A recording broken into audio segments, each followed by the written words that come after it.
नमस्कार, ANB news देख रहे हैं आप। मैं हूं आपके साथ पल्लवी राजपूत और हमारे खास बुलेटिन स्वर्णिम मध्य प्रदेश छत्तीसगढ़ में आप सभी का स्वागत है। चलिए रुक करते हैं खबरों का। गरीबों के लिए शिवराज सरकार ने बड़ा फैसला लिया है। इस फैसले से प्रदेश के 36,86,000 गरीबों को फायदा होगा। प्रदेश में लाखों की संख्या में ऐसे गरीब हैं जो सरकारी राशन को पाने के लिए पात्रता रखते हैं, लेकिन उनके पास पात्रता पर्ची नहीं है, जिसकी वजह से उन्हें अनाज नहीं मिल पाता। सरकार ने ऐसे गरीब हितग्राहियों को चिन्हित किया है। सीएम शिवराज सिंह चौहान ने कहा है कि ऐसे लोगों को लॉकडाउन के दौरान बहुत कठिनाई हुई थी, अब इन्हें पर्ची प्रदान की जाएगी। इसके साथ ही साथ अगले महीने से राशन इन्हें दिया जाएगा। ऐसे सभी परिवारों को जो गरीब थे, कोरोना महामारी के संकट के समय हमने राशन देने की व्यवस्था की और राशन की कमी नहीं आने दी। 25 अलग अलग श्रेणियां बनाकर भी जिनको राशन नहीं मिलता था उनको राशन दिए, 25 श्रेणियों के लोगों को, और जो बाहर से प्रवासी मजदूर आए थे उनको भी राशन प्रदान किया। लेकिन आज एक गरीबों के हित में एक बड़ा फैसला हमने किया है, राज्य शासन ने किया है। 36,86,000 हितग्राही ऐसे हैं वर्तमान में जो गरीब है, राशन प्राप्त करने की पात्रता रखते हैं, लेकिन पात्रता पर्ची उनके पास नहीं है। इसलिए आज हमने फैसला किया है कि ऐसे सभी 36,86,000 हितग्राहियों को पात्रता पर्ची प्रदान की जाएगी और अगले महीने से इन सबको राशन वितरण प्रारंभ किया जाएगा। पूरी प्रक्रिया में 1 माह का समय लगेगा, लेकिन अब मध्य प्रदेश में कोई गरीब हितग्राही ऐसा नहीं होगा कि जिसको राशन ना मिले। सब भरपेट भोजन करें और गरीब परेशानी में ना रहे, आनंद और प्रसन्नता से रहे। इसके लिए गरीबों के हक में यह फैसला किया गया है। मध्य प्रदेश के पूर्व मुख्यमंत्री कमलनाथ ने पीएम नरेंद्र मोदी को चिट्ठी लिखी है। इसमें उन्होंने कहा है कि कांग्रेस के विधायकों को प्रलोभन देकर बीजेपी में शामिल कराया जा रहा है, ये अनैतिक कृत्य है। उन्होंने लिखा है कि मध्य प्रदेश की सरकार गिराना प्रजातांत्रिक इतिहास के सबसे घृणित कृत्यों में से एक है। साथ ही कहा कि देश की प्रजातांत्रिक व्यवस्था में एक भूचाल आया हुआ है और ऐसी शंका है कि इसका केंद्र बिंदु केंद्र में निहित है। कमलनाथ ने लिखा, जब पूरा विश्व और देश कोरोना महामारी से लड़ रहा है, भारत ने दशकों की मेहनत से इतनी प्रगति हासिल कर ली है कि इस महामारी का बेहतर तरीके से मुकाबला कर सकता है। लेकिन मैं आपका ध्यान भारत की अप्रजातांत्रिक महामारी की तरफ दिलाना चाहता हूं।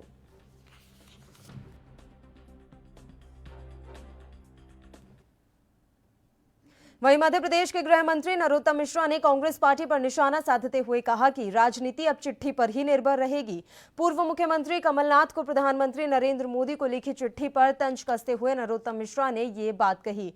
उन्होंने कहा, मुक्तसर से जिंदगी इतना सा फसाना है, तीर भी चलाना है और परिंदों को भी बचाना है। उन्होंने आगे कहा, हाँ, कोई बच ना पाए ये अलग बात है। राज्य में बढ़ते कोरोना मामलों पर बात करते हुए गृह मंत्री नरोत्तम मिश्रा ने कहा कि कोरोना का चक्र तोड़ने के लिए लॉकडाउन लगाया गया है। हमें चक्र तोड़ने का पिछले 4 महीने का अनुभव है। ग्वालियर, मुरैना, नसरुल्लागंज इसका उदाहरण है। माननीय कमलनाथ जी की चिट्ठी पे क्या कहूँ। कमल, मुख्तसर सी जिंदगी इतना सा फसाना है, तीर भी चलाना है और परिंदे भी बचाना है। न बच पाए ये और बात है। राजनीति पूरी जब ट्विटर और चिट्ठियों पर ही रह जाएगी तो कमे बस मुझे लगता है ऐसी हालत आएगी। और माननीय मोदी जी ने कोरोना का फैलने का एक ऐसा इलाज बताया जो विश्व ने अपनाया, हुआ है कि उसके चक्र को तोड़ दो। कोरोना का जो चक्र है हमें उसे तोड़ना चाहिए। जब कोरोना अपनी व्यापकता को लेकर भयावहता की ओर जाए तो उसका चक्र तोड़ना चाहिए। ऐसा पिछले 4 महीने का अनुभव है। जैसे ग्वालियर में जब कोरोना की व्यापकता भयावहता की ओर चली और लॉकडाउन किया तो नियंत्रण में आया। ये मध्य प्रदेश के एग्जाम्पल दे रहा हूं मैं। मुरैना जब धौलपुर के कारण से मुरैना में व्यापकता आई तो वो व्यापकता भयावहता नहीं बने तो लॉकडाउन किया और आज 24 कुल मामले रह गए। हमारा नसरुल्लागंज कमोबेश बाकी के भी जो हमने जहां जहां पर इसका प्रयोग किया सफल हुआ। आज भोपाल में रात से लगेगा। हम उम्मीद करते हैं कि और प्रार्थना भी करते हैं सभी से कि इसमें सहयोग करें, क्योंकि ये बीमार। मध्य प्रदेश में कैबिनेट मंत्री विश्वास सारंग ने कोरोना को लेकर बनी वर्तमान परिस्थिति और लॉकडाउन को लेकर जानकारी देते हुए क्या कुछ कहा, आइए सुनते हैं। मध्य प्रदेश में कोरोना के 632 पॉजिटिव केस आए और ये प्रसन्नता की बात है कि 523 मरीज ठीक होकर अपने घर भी गए। टोटल मिलाकर मध्य प्रदेश में 17,359 रिकवरी अभी तक हुई है। लगातार सरकार मुस्तैदी के साथ कोरोना संकट में मध्य प्रदेश को बचाने में लगी है। ये निर्णय हुआ था कि भोपाल जो तेजी से संक्रमित हो रहा है उसमें 24/7/2020 की रात्रि 8 बजे से 4/8/2020 सुबह 5 बजे तक संपूर्ण लॉकडाउन रहेगा। ये लॉकडाउन भोपाल नगर निगम सीमा के अंतर्गत रहेगा। इसमें समस्त कार्यालय जो कि रेवेन्यू ओरिएंटेड नहीं है वे बंद रहेंगे। सभी निजी प्रतिष्ठान बंद रहेंगे। परिवहन सेवाएं जैसे निजी बस, taxi, auto rickshaw, e rickshaw, इसका संचालन बंद रहेगा। सभी स्कूल, कॉलेज, शिक्षण संस्थान, कोचिंग क्लासेस बंद रहेंगी। Cinema hall, gymnasium, swimming pool, auditorium ये सभी बंद रहेंगे, क्योंकि इस लॉकडाउन के अंतर्गत विशेष रूप से 2 त्योहार आ रहे हैं, ईद और रक्षाबंधन। इनके आयोजन में सार्वजनिक किसी भी आयोजन नहीं होगा। राखी और ईद जो भी लॉकडाउन की एडवाइजरी है उसके अंतर्गत ही मनाई जाएंगी। ये सुनिश्चित होगा कि चाहे ईद हो, चाहे और कोई रक्षाबंधन हो, कहीं भी भीड़ एकत्रित नहीं होगी। छत्तीसगढ़ के रायपुर में पश्चिम के क्षेत्रीय विधायक और संसदीय सचिव विकास उपाध्याय ने स्वास्थ्य अधिकारियों के साथ कुकुरबेड़ा सामुदायिक भवन में कोविड-19 की जांच के लिए कैंप लगाया, जहां लोगों के बीच जागरूकता देखने को मिली। कोविड-19 की जांच कराने जनता अब खुद ही सामने आ रही है। आज 150 से अधिक लोगों ने अपना रजिस्ट्रेशन भी करवाया है। वहीं विधायक विकास उपाध्याय ने कोरोना वायरस से बचाव को लेकर मास्क की उपयोगिता और सोशल डिस्टेंस के प्रति लोगों को जागरूक किया। कोविड-19 की जांच निरंतर चालू है और रायपुर राजधानी में जिस प्रकार से स्वास्थ्य विभाग और निगम के द्वारा लगातार डिमांड पर जहां पर कोरोना के पेशेंट मिलने की उम्मीद है या पहले वहां पेशेंट मिल चुके हैं, वहां पर लगातार कैंप किए जा रहे हैं। कोविड-19 की जांच की जा रही है। आज कुकुरबेड़ा में सवेरे 11 बजे से ही कैंप चालू हो गया और 200 से ज़्यादा रजिस्ट्रेशन फॉर्म लोग भर चुके हैं और लोग जांच करा रहे हैं। और जांच के बाद अगर कोई कोरोना पॉजिटिव पाया जाता है तो उसको तत्काल प्राथमिक उपचार के लिए उसको अलग अलग कोविड सेंटर हॉस्पिटल में, कोविड-19 हॉस्पिटल में भेजने का काम हम लोगों के द्वारा किया जा रहा है, सरकार के द्वारा किया जा रहा है। और जो लोग जहां कल जांच हुई थी वहां पर भी जो कोरोना पेशेंट निकले हैं, जो वायरस जिनमें वायरस मिला है, उनको भी तत्काल हॉस्पिटल में शिफ्ट करके क्वारंटाइन किया जा रहा है और तत्काल उनके प्राथमिक उपचार की सारी व्यवस्था सरकार के द्वारा लगातार तत्पर होकर सरकार उसको कर रही है। मध्य प्रदेश के इंदौर में पिपलियाहना चौराहे पर ठेला पलटने की घटना के बाद शहर की राजनीति गर्मा गई है। बीजेपी नेताओं के साथ ही कांग्रेस ने भी इस घटना का विरोध किया। पूर्व मंत्री और विधायक जीतू पटवारी ठेले पर अंडे की दुकान लगाने वाले बच्चे से मिलने पहुंचे। पूर्व मंत्री जीतू पटवारी ने कहा कि विषय है बच्चे का, ठेले का और गरीब का। प्रशासन किसके लिए है? प्रशासन उस आम आदमी के लिए है जिसके पास ताकत नहीं है। नगर निगम के कर्मचारी रोज रुपए लेकर ठेले वाले, रेहड़ी वाले और गरीबों को परेशान कर रहे हैं, जबकि प्रशासन को इनकी सहायता, आर्थिक मदद करनी चाहिए थी, लेकिन वो नहीं की जा रही। ये प्रशासन का जो काम करने का तरीका है उस पर एक मास्टर प्लान बनना चाहिए। गरीबों पे डंडे और भारतीय जनता पार्टी के कार्यकर्ताओं के साथ कार्यकर्ता बन के काम करना, ये प्रशासन की नियति बन गई। आप ठेले वालों को हटाना चाहते हैं, कोरोना से लड़ना चाहते हैं, कांग्रेस पार्टी आपके साथ है, पर क्या ठेले वालों के लिए स्थायी कोई हाकर जोन की व्यवस्था आप करना चाहते हैं क्या? वो उस पर विचार क्यों नहीं? आप एक तरफ की लाइनें बंद करेंगे, एक तरफ की दुकानें चालू रखेंगे, इससे फायदा कितना है, नुकसान कितना, उसकी कोई समीक्षा, इंडेक्स कोई बनाया गया क्या? आज आपने कहा कि हम शहर को बंद करने जैसा रखेंगे क्योंकि हमें कोरोना से लड़ना है, तो क्या जितने संबल योजना के कार्ड धारक हैं उनको राशन की व्यवस्था सरकार करेगी क्या? प्रशासन करेगा क्या? पिछले 15 से 2020 तक कोई राशन की नई पर्ची नहीं बनी। क्या इस बीच में गरीब नहीं बढ़े? तो जब गरीब बढ़े तो उनको राशन कैसे पहुंचाएंगे? तो कुल मिला के प्रैक्टिकल रूप से प्रशासन की जो बातें अखबार के माध्यम से जनता के बीच में आ रही है वो फुलफिल नहीं हो रही है सही तरीके से। सांसद हमारा घोड़े पे बैठ के प्रचार करता है, मंत्री हमारा घोड़े पे बैठ के प्रचार करता है और प्रशासन अंधा हो गया। तो आप अंधे कैसे हो रहे हो भाई? आपने घोड़े पे बैठने वाले के खिलाफ एफआईआर क्यों नहीं की? सांसद पहले यहाँ का नागरिक है कि पहले सांसद है? मैं आज विधायक हूँ, मंत्री रहा, तो पहले मैं एक इंसान हूँ, नागरिक हूँ, यहाँ इंदौर शहर का एक बेटा हूँ, उसके बाद सारे पद आते हैं। तो प्रशासन अंधा क्यों होता है, ये सवाल है। तो ये सब बातें हमने की है और ये कहा है कि अगर आपका इसी तरीके से रवैया रहा तो हम आगे लोकतांत्रिक तरीके से आप गरीबों के साथ खड़े रहेंगे, दुकानदारों के साथ खड़े रहेंगे, व्यापारियों के साथ खड़े रहेंगे। बिजली का बिल आता है, नौकरियों की तनख्वाहें देनी पड़ती है, आपके दूसरे काम जो रोज़मर्रा की ज़िंदगी में आने हैं वो आते ही हैं, और फिर भी आप इनकी प्रोसेस को करेंगे नहीं और हठधर्मिता करेंगे। तो आप कोई नीतिगत फैसले ऐसे लो जिससे लगे कि सरकार व्यक्ति नागरिकों के लिए, जनता के लिए, ऐसा नहीं लगे कि ये तानाशाह की बैठी हुई सरकार है। और तानाशाह की अगर बैठी हुई सरकार है तो लट लेना विपक्ष का धर्म है।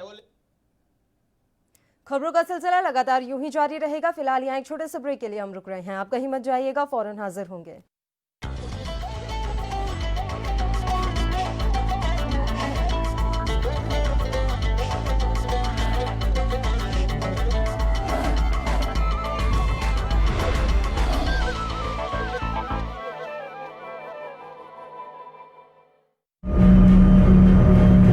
Declaring a public health emergency of international concern over the global outbreak of novel coronavirus. Bharat की कोरोना वायरस से जंग। आपको चाहिए पूरी जानकारी के लिए भरोसेमंद जरिया।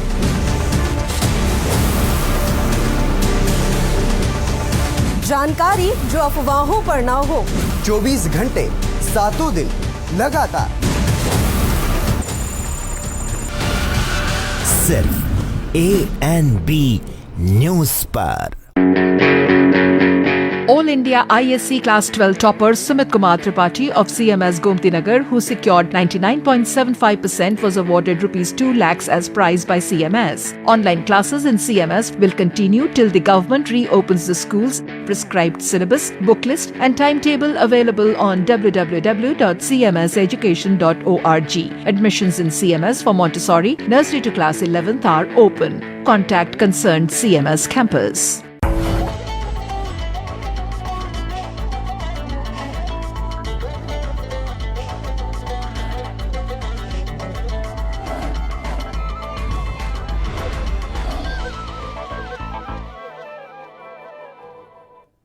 ब्रेक के बाद एक बार फिर से आप सभी का स्वागत है। बढ़ते हैं खबरों की ओर। मध्य प्रदेश के इंदौर में निगम द्वारा ठेले वालों पर हो रही कार्रवाई को लेकर बीजेपी कांग्रेस दोनों ने ही विरोध शुरू कर दिया था। इसके बाद शुक्रवार को आपदा प्रबंधन समूह की बैठक हुई। बैठक में शहर को गति देने के लिए कई निर्णय लिए गए। जोन 2 में जहां सोमवार से शनिवार तक सप्ताह के पूरे 6 दिन बाजार खुलने पर सहमति बनी। बैठक में यह भी तय किया गया है कि गत वर्ष की तरह ही इस साल भी शहर में लगने वाली छोटी छोटी राखी की दुकानें लग सकेंगी। साथ ही ठेले वालों पर हो रही कार्रवाई को निगम कमिश्नर ने बंद कर दिया है। हां, उनसे ये अपील जरूर की गई है कि वे सोशल डिस्टेंसिंग का ध्यान रखें। आज क्राइसिस मैनेजमेंट ग्रुप बैठा था और शहर में लगातार कोरोना बढ़ रहा है, इसको लेके सब लोगों ने बात की। प्रशासन के साथ हम लोग बैठे जब, तो ये निर्णय निकल के आया कि जोन 2 जिसमें मील क्षेत्र भी आता है, पूरा हमारा सारे जो जोन 2 के इलाके हैं वो सोमवार से पूरी दुकानें खुली रहेंगी। सोमवार से लेकर शनिवार तक पूरी दुकानें खुली रहेंगी। वहाँ पे लेफ्ट राइट बंद किया जाएगा। राखी का त्यौहार आ रहा है, राखी के त्यौहार को लेकर छोटे छोटे लोग अपना व्यापार व्यवसाय करते हैं, उनकी दुकानें यथावत लगेंगी। उनसे भी हमारे माननीय जनप्रतिनिधि सारे आग्रह करेंगे कि वो लोग सोशल डिस्टेंसिंग का पालन करें और साथ ही साथ त्यौहार भी ठीक से मन सके और उनके स्वास्थ्य का भी ध्यान रखा जा सके। इसको लेकर आज हम लोग सब जनप्रतिनिधि हमारे सारे माननीय प्रशासन के साथ बैठे थे।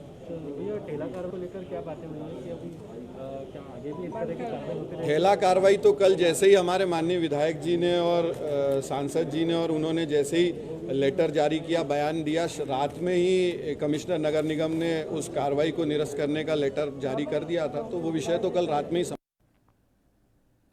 छत्तीसगढ़ के बलौदाबाजार जिले के नगर पंचायत भटगांव में बनाए गए अस्थायी कांजी हाउस गोठान में निरीक्षण करने बिलाईगढ़ एसडीएम केएल सोरी पहुंचे, जहां गोठान कांजी हाउस की स्थिति का उन्होंने जायजा लिया और गायों के लिए जल्द छावनी, चबूतरा, पानी टंकी निर्माण करने सहित सभी सुविधा मुहैया कराने के निर्देश दिए। आपको बता दें कि एएनबी न्यूज ने कांजी हाउस में रखे गए मवेशियों के रखरखाव और खाने पीने की असुविधा को लेकर खबर प्रमुखता से दिखाई थी। खबर दिखाए जाने के 24 घंटे बाद ही शासन प्रशासन हरकत में आया और जायजा लेने अस्थायी कांजी हाउस नगर पंचायत भटगांव पहुंच गए। मैं यहां पे मौका देखा हूं और सीएमओ से भी चर्चा किया हूं। ये जमीन अभी घास मत की जमीन है। ये 3 एकड़ पे गौठान का निर्माण किए हैं। निर्माण में मात्र जो है फेंसिंग का, घेराबंदी का काम हुआ है और गेट बना है और फेंसिंग को भी एक किनारे से उखड़ गया है। यहाँ पे जानवर है नहीं। और मैं सीएमओ से चर्चा किया हूँ तो उन्होंने बताया है कि ये ज़मीन अभी सीएमओ को आवंटित नहीं है, इसलिए इसके लिए कोई बजट स्वीकृत नहीं हुआ है और आवंटित होते ही बजट स्वीकृत हो जाएगा, ये उनका कहना है। पर मैंने और जानकारी लिया है कि ये फेंसिंग और जो घेराबंदी किया वो किस मत का है, तो उनका कहना है कि कांजी हाउस के मत से मैंने इसको अभी करवाया है और अतिरिक्त इसके लिए प्रॉपर जो है आवंटन प्राप्त होने के बाद में ये निर्माण कार्य करूँगा, ये आश्वासन दिया है। मैं उनको सुझाव दिया हूँ कि अभी बारिश का समय है, गौठान में कीचड़ है, इसको बहुत अच्छे ढंग से आवंटन होते रहेगा और पैसा भी स्वीकृत होगा, पर उसके पहले ये इसमें मुरुम वगैरह या बढ़िया राबिश डलवा करके इसको सूखा रखें ताकि जानवर रह सके। वर्षों के इंतजार के बाद अब श्री राम जन्मभूमि और परिसर में मंदिर निर्माण के लिए होने वाले शिलान्यास को लेकर एक बार फिर संकट के बादल मंडराने लगे हैं। जहां जगतगुरु स्वामी स्वरूपानंद सरस्वती ने राम मंदिर निर्माण के लिए निकाली गई तिथि 5 अगस्त को अशुभ बताया, जबकि अयोध्या के संतों ने 5 अगस्त की तिथि को सही बताया है। वहीं प्रस्तावित भूमि पूजन पर रोक लगाने की मांग को लेकर इलाहाबाद हाईकोर्ट में एक याचिका तक दाखिल की गई है। श्री राम जन्मभूमि के प्रधान पुजारी आचार्य सत्येंद्र दास ने कहा है कि सनातन धर्म में प्रमुख रूप से 2 अवतार माने गए हैं। भगवान राम का अवतार चैत मास में हुआ था तो यह संपूर्ण मास शुभ होते हैं, जबकि शंकराचार्य स्वामी स्वरूपानंद सरस्वती का कहना है कि भाद्रपद का महीना अशुभ होता है। ऐसी स्थिति में हम ये चाहते हैं कि इसको एक राजनीतिक विषय न बनाया जाए और सबकी सम्मति से शुभ मुहूर्त में राम मंदिर का शिलान्यास करके और जैसा कि हम पहले से कहते आए हैं कि जब बनना ही है तो अंकोर वाट में, कम्बोडिया के अंकोर वाट में जैसा विशाल राम मंदिर है, उसी प्रकार का राम मंदिर अयोध्या में बनाया जाना चाहिए। पर अभी तक विश्व हिंदू परिषद के लोग ये कह रहे थे कि जो हम लोग पत्थर तराश रहे हैं और जो हमने उसका मॉडल तय किया है, मंदिर उसी प्रकार का बनाया जाएगा। और ये भी कहा जा रहा था कि इसका शिलान्यास पहले हमने करा लिया है। लेकिन अब जबकि आप उसको प्रारंभ करना ही चाहते हैं और उस मॉडल को बढ़ा ही रहे हैं, तो फिर उसके लिए छत्तीसगढ़ के बिलासपुर में एक ग्राम शेरका बाधा स्थित वेलकम डिस्टिलरी प्राइवेट लिमिटेड शराब फैक्ट्री में स्वास्थ्य सुविधा के नाम पर गंभीर लापरवाही बरती जा रही है। यहां पहले भी कई बड़ी दुर्घटनाएं घट चुकी हैं, जिसमें कुछ लोगों की जान तक जा चुकी है और यह सारी घटनाएं शासन प्रशासन की पूर्ण जानकारी में है। लेकिन इन सब के बावजूद भी फैक्ट्री प्रबंधन द्वारा वहां काम करने वाले मजदूरों की सुरक्षा के लिए कोई भी व्यवस्था नहीं की गई है। न ही कोई डॉक्टर फैक्ट्री में मौजूद रहते हैं और न ही कोई स्वास्थ्य कर्मचारी। ऐसे में अगर कोई दुर्घटना हो जाती है तो वहां काम करने वाले गरीब मजदूरों की जान का कोई जिम्मेदार नहीं है।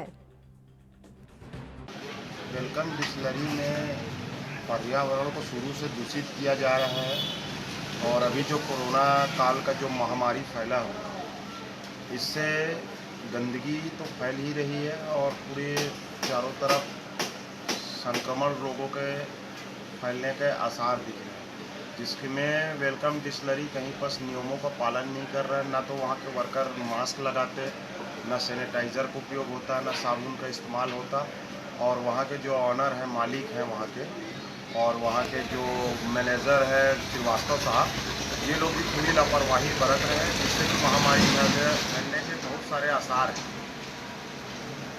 परिचय बताओ। देवेंद्र कश्यप, नगर कांग्रेस कमेटी अध्यक्ष।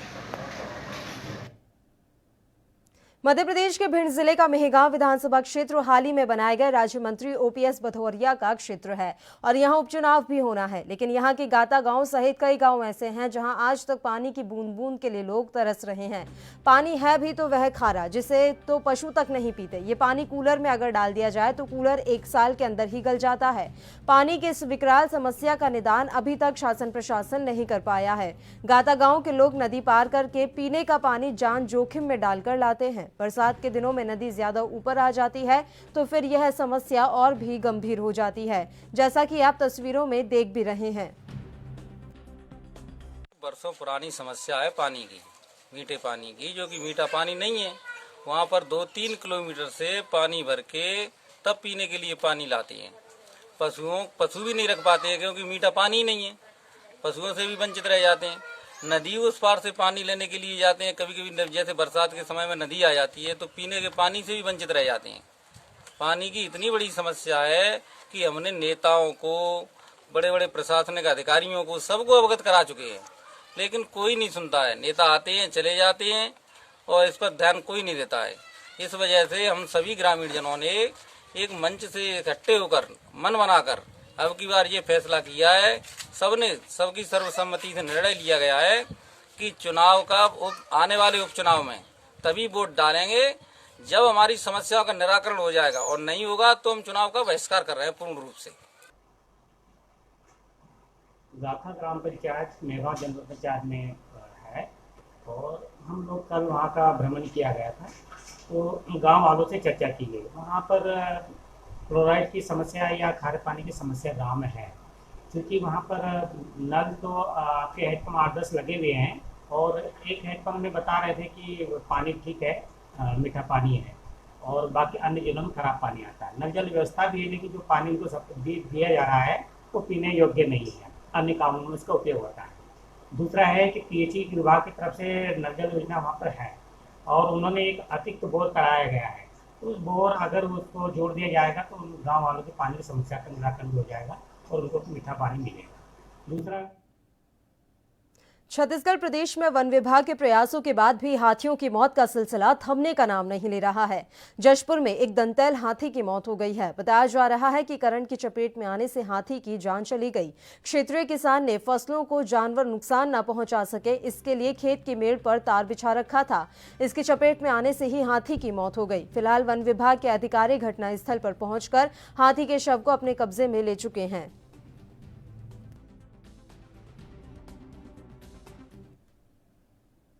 मध्य प्रदेश के इंदौर में कुछ दिन पहले कंप्यूटर बाबा ने नेपाल के प्रधानमंत्री का पुतला विरोध स्वरूप जलाते समय ये बयान दिया था कि अगर नेपाली प्रधानमंत्री ने माफी नहीं मांगी तो हम भारत में रहने वाले नेपालियों को भारत से खदेड़ देंगे। इस बयान से नेपाली समाज में बहुत आक्रोश है। इसी बयान से आहत होकर आज नेपाली संस्कृति परिषद ने कंप्यूटर बाबा के खिलाफ ज्ञापन सौंपा और उनसे अपने इस बयान पर माफी मांगने की मांग की।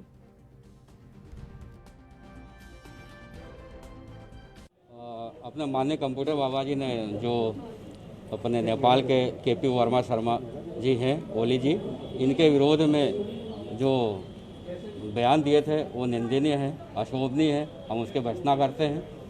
हम कंप्यूटर बाबा से ये जानना चाहते हैं कि हमारे हिंदू भाई जब हमारे हर पक्ष में पक्षधार खड़े हैं तो इनको इस प्रकार की बयानबाजी नहीं करना चाहिए।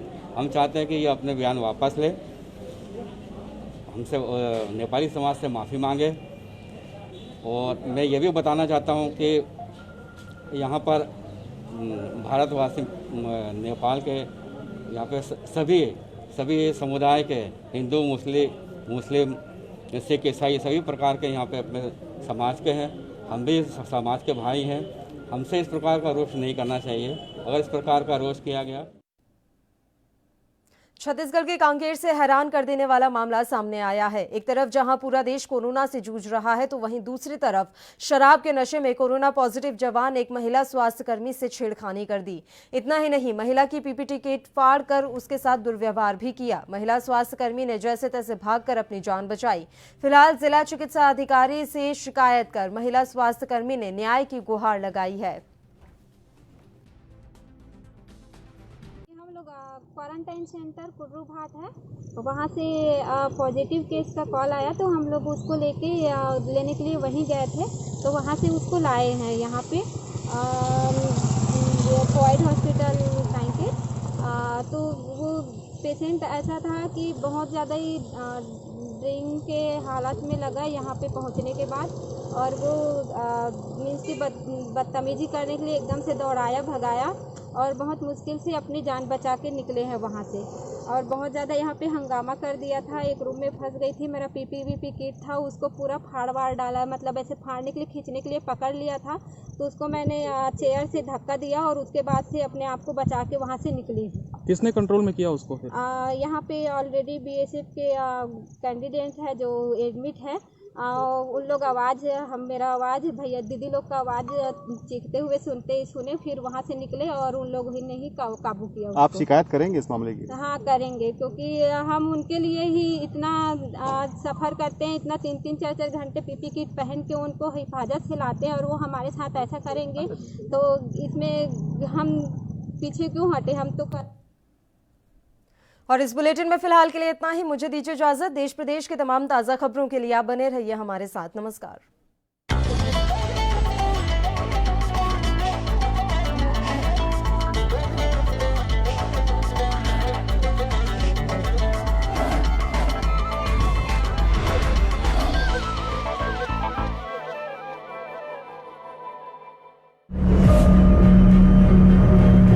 Declaring a public health emergency of international concern over the global outbreak of novel coronavirus. Bharat की कोरोना वायरस से जंग। आपको चाहिए पूरी जानकारी के लिए भरोसेमंद जरिया।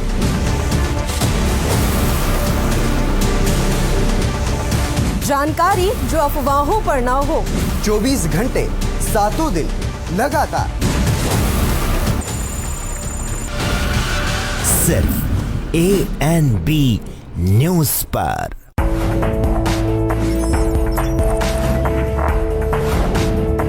कम ब्रेक और ज्यादा खबरों के साथ देखिए ANB न्यूज इन